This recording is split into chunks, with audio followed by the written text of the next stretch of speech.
इकडे आरेकर करून एक खानावळ आहे, तिकडे आम्ही आलो.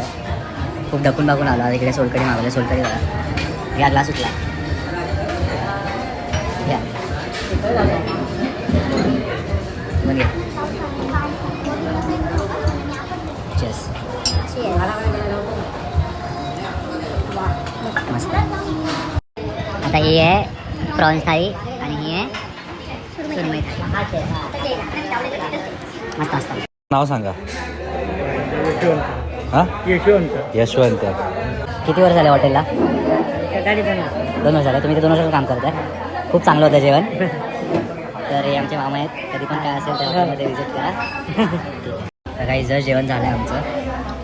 कसं वाटलं? तर तुम्ही येत असाल सावंतवाडी साईडला तर आरेकर करून हॉटेल आहे. मॅपमध्ये टाका येईल. तर नक्की व्हिजिट करा. खानावळ आहे, नक्की व्हिजिट करा.